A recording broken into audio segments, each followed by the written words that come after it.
We have a Viper 6 alert day in effect tomorrow for some heavy rain, some very strong winds, possibly well over 40 miles per hour, and even the threat of tornadoes. Coming up, I'll have all the details on that, so stay with us.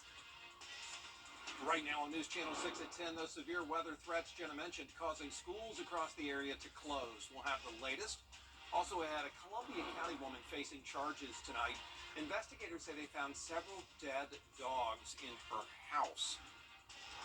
And South Carolina Congressman Joe Wilson making a stop on the Tuesday to talk about what he wants to accomplish in the House this session.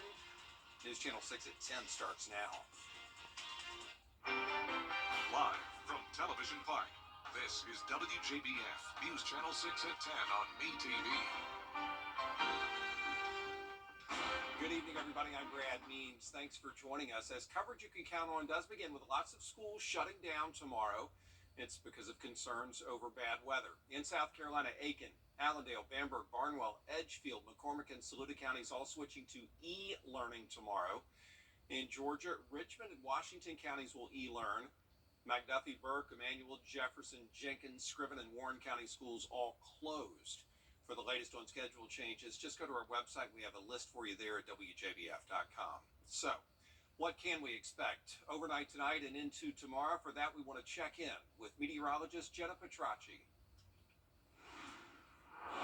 Well, Brad, we're already starting to see those impacts. Notice our western counties starting to get hit with that light rain, say anywhere from up in McCormick down to Johnson County, all just light showers at this time. However, it is very windy already as well. Here's a closer look at Wilkes County, all around Washington, Tignall covered with that light rainfall. Same thing down in Hancock County over in Sparta.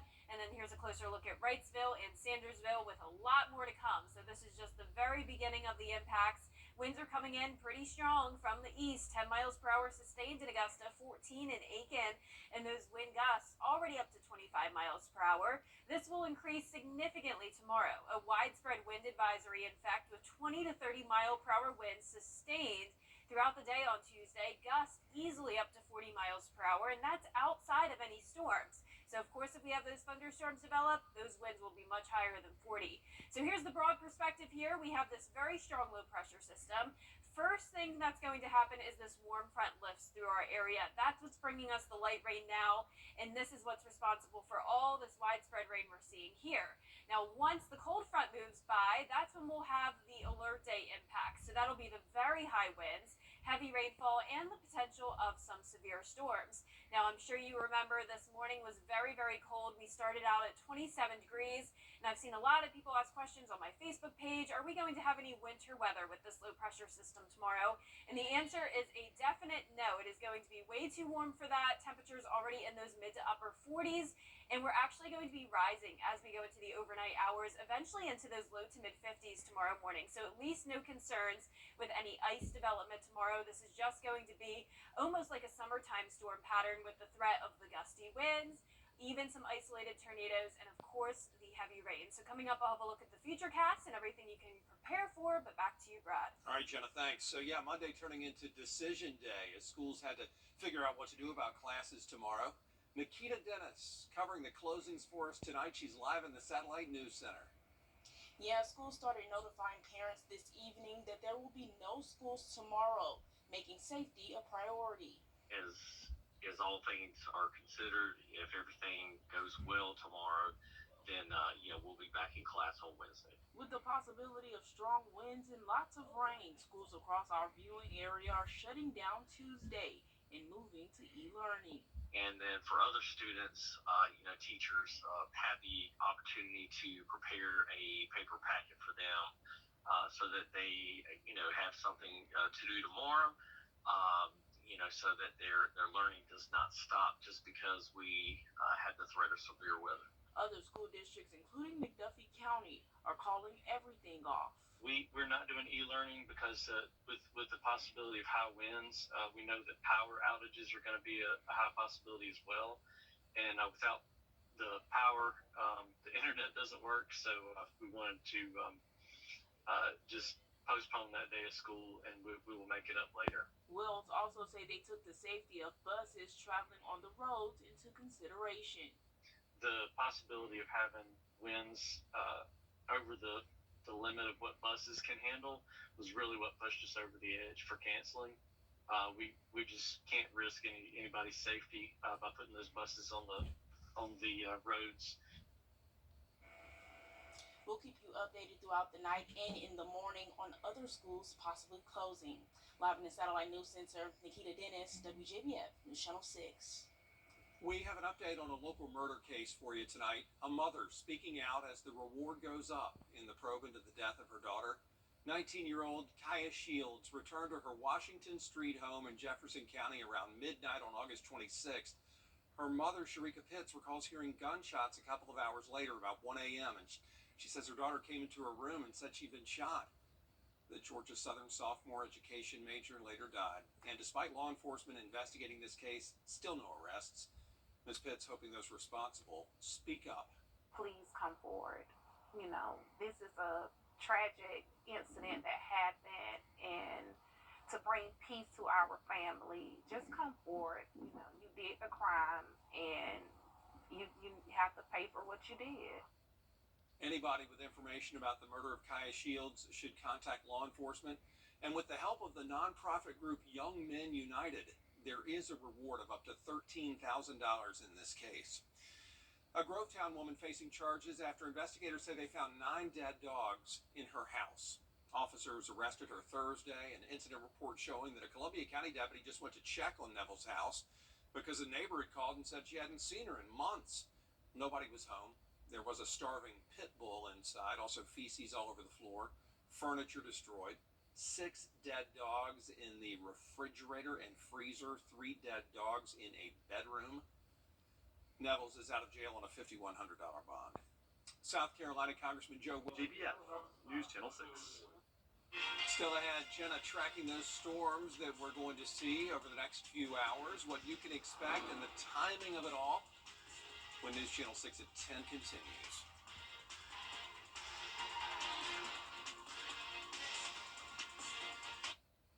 Take a look at your crawl. Now, your most accurate forecast with WJBF Live Viper 6. Already starting to see some impacts from the strong low pressure system headed our way, but so far just in the form of light rain. Notice the rainfall totals already at a trace amount from Lincoln County down to Emmanuel. And as we take a look at Live Viper 6, here's the latest. All light rainfall, nothing heavy just yet, but it's knocking right on our door. And we'll definitely see a lot more going on around tomorrow morning.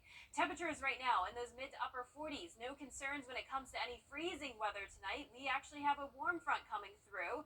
So this will actually warm us up as we go into the overnight hours instead of those temperatures typically dropping. So this is going to fuel us for the potential of some thunderstorm development. That warm front's going to bring all this widespread rain, some of it heavy at times, along with the gusty winds. And then as we go into around 10 a.m. to 3 p.m., that's when we have the potential for some thunderstorms, as those temperatures will be pretty warm for this time of the year in the upper 60s. So once again, it's this area here in between the warm and cold front that we call the warm sector. That's where we have all the fuel for thunderstorm development, and that's what's going to be our situation for tomorrow. Main concern though here is definitely the winds. We have a widespread wind advisory all day long Tuesday, 20 to 30 miles per hour sustained, gusts easily up to 40 miles per hour, and that's outside of thunderstorms. So picture we do have a thunderstorm development, which is very likely. Those thunderstorms could produce wind gusts of 60 miles per hour, maybe even higher than that. So notice the enhanced risk of severe weather for the majority of us. That's level 3 out of 5 on our scale. And we also have an elevated risk of wind gusts over 70 miles per hour for the county shaded here. So once again, the majority of the CSRA could even see gusts up to 70 or higher. Also a tornado risk for Saluda County down to Screven County. This is for strong tornadoes, EF2 to EF5, though I really think at most EF2, and still, even with that, our tornado threat is still pretty low for tomorrow. We have a lot of power when it comes to those winds coming in, but the fuel for tornado development, not nearly as high. So once again, I want to emphasize my main concerns here are definitely the heavy rain and the gusty winds. Here it is at midnight. We will see some heavy downpours at times as we go into the overnight hours. cloudy, windy conditions, and then notice by around 6, 7 a.m., 8 a.m., that's when we'll see some heavy downpours. Still not expecting that to be severe. It will be this line where we really have to watch. This moves in around 10, 11 o'clock in the morning. This is where the winds will likely be the gustiest, and as this pushes through the CSRA, it's these areas here where we'll have to watch for potential tornado development. This is from around 2 to 4 p.m., and just like that, it's out of here. By 5 o'clock, we actually may start to see some sunshine just in time before it sets, and no more concerns as we go into the nighttime hours. Rainfall totals definitely higher north of I-20, possibly up to 3 inches. The rest of us around 1 to 2 inches. And one more time, I want to emphasize the wind gusts here, definitely our main concern. Breezy all night long, then by tomorrow morning, we'll start to see those gusts go up to 30 miles per hour, and then 50 miles per hour possible by the afternoon, if not higher than that. Then they start to settle down around 6 o'clock. So here's those threats: high chance of heavy rain, damaging winds, medium chance of flooding and tornadoes. This will not be a hail event. Lows tonight are going to rise. As I mentioned, we'll be in the low 40s, and then we'll eventually go into the 50s. Highs tomorrow topping off in the upper 60s, and check that out, even some 70s in Swainsboro over into Sylvania. So Viper 6 alert day tomorrow, drying out Wednesday and Thursday. Pretty nice days ahead. Then Friday, another chance of possible strong storms. We'll be watching that one closely. And then again on Martin Luther King Day. So a lot of weather going on over the next 10 days, Brad. Yeah, busy time for sure, Jenna. Thanks for that. Well, the clock is certainly ticking to pick up. And last but not least, there's plenty of business in the front and lots of party in the back in Pennsylvania. A competition at the Pennsylvania Farm Show has some rocking their mullets with pride. Evan Papalis takes us there. I felt like I was home. It's not easy rocking a mullet. The PA Farm Show hosted its first mullet competition on Monday with over 100 entries. Pete Brubaker was crowned champion in the 18 and up category. I'll tell you what, I've been running this mullet since 85, so it's been a long time, and it's paying off now, so yeah, it's cool. Brubaker only waits 3 weeks in between cuts to keep his mullet fresh. There was a category for kids 18 and younger, and for people who submitted photos of their previous mullets. The son of our chief meteorologist, Eric Finkenbinder Neal, was crowned champion for the children's group. The whole outfit, the aesthetic, the sunglasses, he definitely had the look going. That look went a long way in helping Neal be named the winner, but he wasn't the only youngster with style. Nick Dippery had his son, Sawyer, show off his hair. Just want to hold them up and show everybody the front and the back. Business in the front, party in the back, baby. And unlike Brubaker, who has been taming his mullet since the mid-'80s, Sawyer has been rocking his mullet since he came into the world, even though it was only a short time ago. He just turned 1 about 2 weeks ago, December 21st, so he came out of the room with a mullet. And not everyone can make the hairstyle work, but it's a simple formula for Brubaker. I just kind of used shampoo and a little bit of conditioner. I took a shower last night, and I wet it just the amount so the curls would dry up just right. So I got a little process.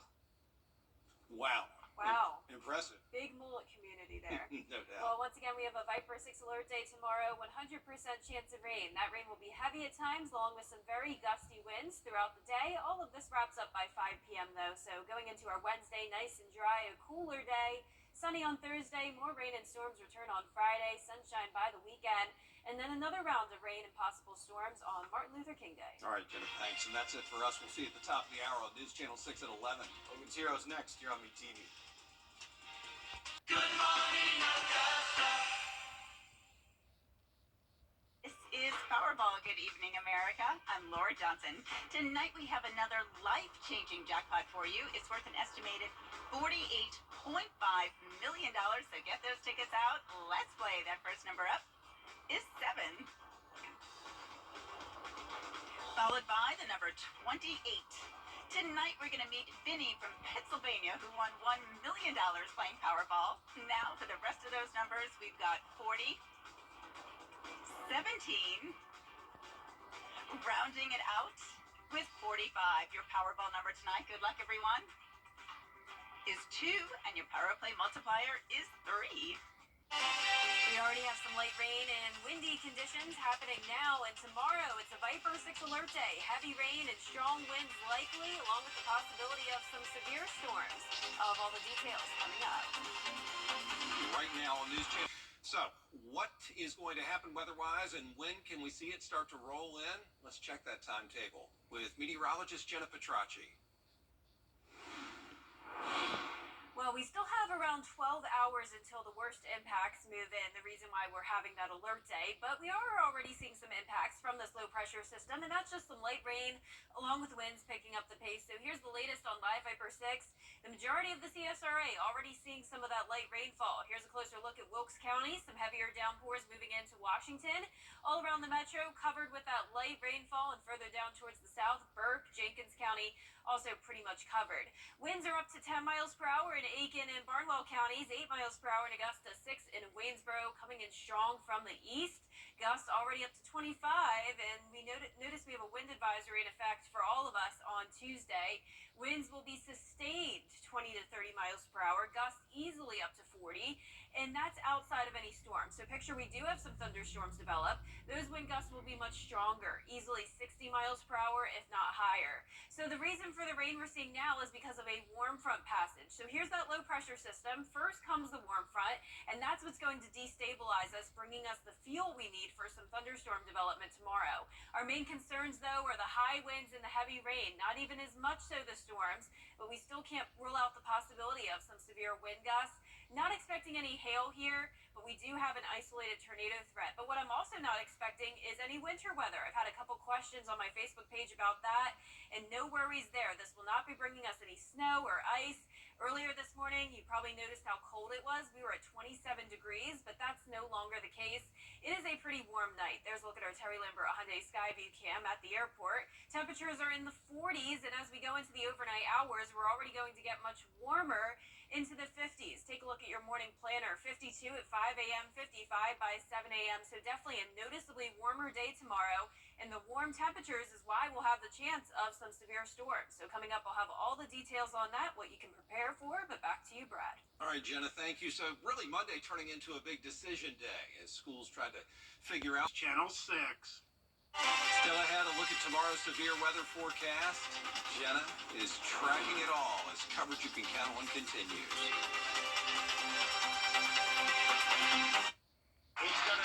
Sponsored by Terry Lambert Hyundai. Now, your most accurate forecast with WJBF Live Viper 6. We're already starting to see some impacts from this strong low pressure system moving our way, but fortunately for now, it's just in the form of some light rain. Winds are a little gusty, but not too high at this time. Just trace amounts we're seeing now across the majority of the CSRA. All this rain pushing into Aiken County now, Saluda, Barnwell, Bamberg, Allendale, heads up, it's moving towards you, but all just light stuff at this time. We will have some heavy downpours overnight, but I'm not expecting the threat of severe weather for another 12 hours or so. Right now, temperatures are still on the chilly side, mid-40s, but we'll actually see those temperatures warm up as we go into the overnight hours, and it's all due to this warm front moving our way. So that rain we're seeing now is due to this warm front, but we also have a cold front headed in our direction, and that's what's going to bring the potential of some storms tomorrow. Notice it will be a pretty warm day for the month of January, upper 60s, even some of us making it to the 70-degree mark. So all the warm weather with the higher dew points helps bring us the fuel for thunderstorm development. So we'll be in this warm sector here, which is in between the warm and cold front. So this cold front will move through tomorrow afternoon, and that's when the winds will be the highest. Sustained values between 20 to 30 miles per hour. Gusts will easily reach 40, maybe even 50 miles per hour, and that's all outside of thunderstorms. So picture we do have some thunderstorms develop, which is definitely likely. As you can see behind me, we have this enhanced risk of severe weather.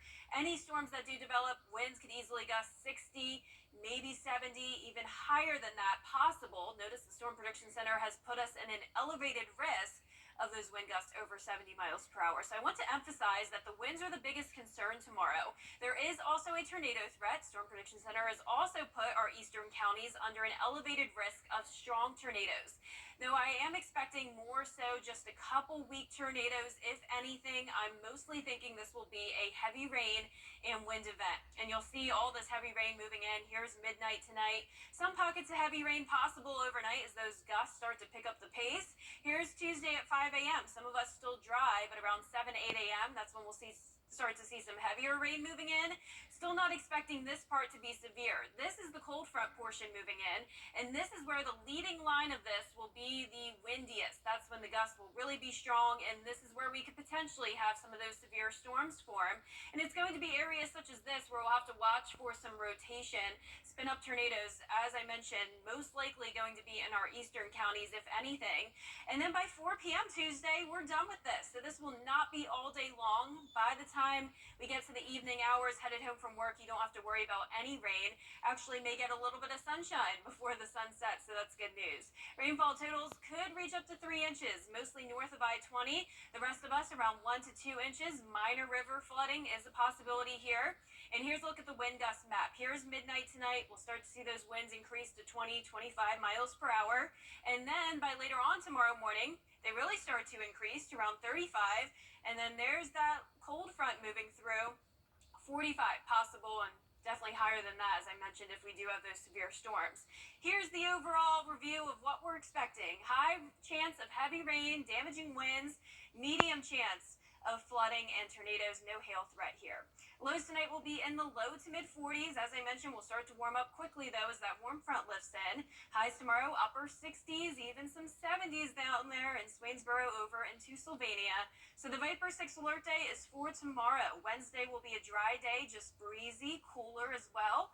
Thursday we'll be back to sunshine, so enjoy that while it lasts, because check out Friday, right back to the rain and storms. Some of those could be strong as well. But then by the weekend, back to sunshine once again. So definitely looking forward to that, Brad, after all of this very wacky weather headed our way. Yeah, no question. A lot going on between now and the weekend, though, That's Jenna. right. Thanks for tracking it all. And we're not alone. Stormy weather all over the country. We'll show it to you in just a moment, including heavy snow and rain in some areas, as News Channel 6 at 11 continues. But first, the winning numbers for tonight's South Carolina Lottery pick 3206. Big 4 tonight, 4952. The fireball was 2.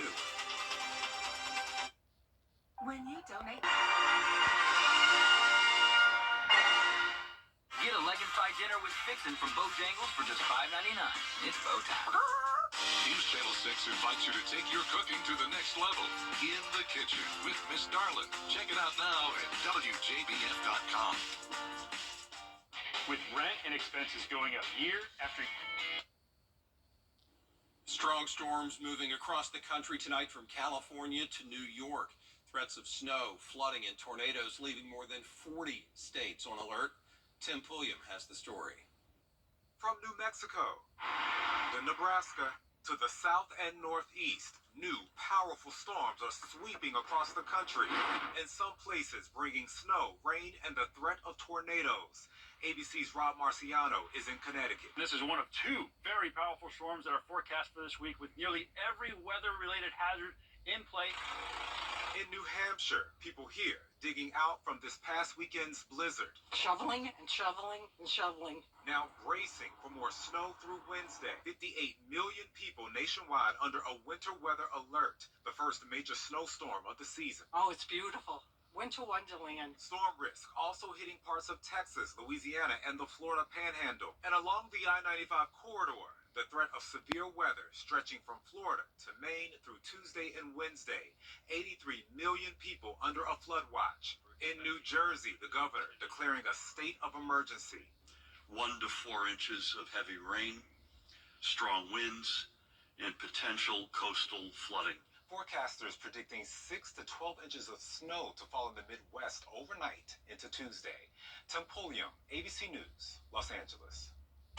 Still ahead, a former football Friday night standout is on the move once again.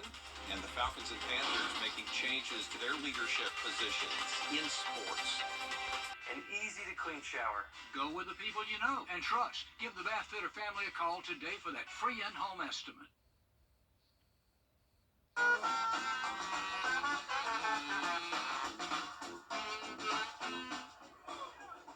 Mardi Gras season in New Orleans kicking off over the weekend, where dozens of costumed revelers took part in Saturday night's annual streetcar parade. It rolled down St. Charles Avenue, the first of several parades, large and small, that will take place during the next several weeks until Fat Tuesday, when it all wraps up February 13th. And Jenna, good thing they got that partying in when they did in New Orleans before the rain and wind rolled through. Right, yeah, there's a lot of rain happening there tonight, and of course it's headed all into our direction. We have a Viper 6 alert day tomorrow, but we're already starting to see some light rain tonight. Tomorrow, 100% chance of rain. It will be heavy at times, along with some very high wind gusts. And then we also have the potential of some severe weather. Some of the severe storms could produce some tornadoes. This will be from around 10 a.m. Tuesday to 4 p.m. That's when we have the main threat of severe weather, but there will be rain all night long tonight and early Tuesday morning as well. Drying out on Wednesday, it will be a breezy and cooler day, sunny and dry on Thursday. More rain and storms on Friday. Some of those storms could be severe once again, but back to sunshine and dry weather over the weekend, cooling down a lot. And then next week on Martin Luther King Day, another chance of rain. So we just have a little bit of everything this week. Yeah. And then after that rain on Martin Luther King Day, it really looks like we could get much colder. Highs only in the upper 40s next week. All right, good deal, Jenna. And nice weather after all this rough stuff rolls through for Border Bowl on Saturday. That's right. It was already raining tonight, I noticed, but Saturday forecast we like. Yep. Burke County. I love that stadium down there in Burke County. Thanks for watching, everybody. We appreciate it. Be safe. We'll see you tomorrow.